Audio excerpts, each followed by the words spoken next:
పుట్టిన బేబీకి జాండీస్ వస్తే మదర్ ఏం తినొచ్చు ఏం తినకూడదు? Hi, this is doctor Krupa, paediatrician from Hayathnagar. So పుట్టిన ప్రతి బేబీకి జాండీస్ వస్తుంది. ఎందుకు అంటే వాళ్ళ లివర్ ఇమ్మెచ్యూర్గా ఉంటుంది.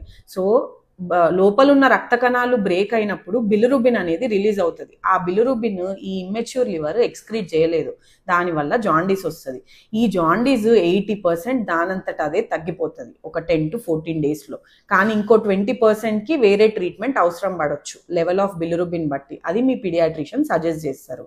అయితే ఈ 80% వాటంతట అదే తగ్గడానికి one of the best treatment ఏంటి అంటే బ్రెస్ట్ ఫీడింగ్. ఎస్, మీరు విన్నది కరెక్టే, సన్లైట్ కాదు, బ్రెస్ట్ ఫీడింగ్.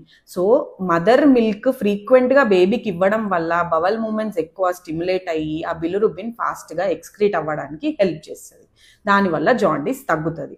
సో ఈ టైంలో మదర్ డైట్ అస్సలు రెస్ట్రిక్ట్ చేయకండి. చాలా మంది చేస్తుంటారు. అలా చేయడం వల్ల మిల్క్ ప్రొడక్షన్ తగ్గి ఇంకా బేబీకి జాండీస్ పెరిగే అవకాశం ఉంటుంది.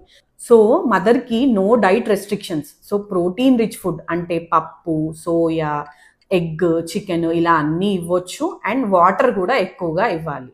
I hope it helps. Thank you.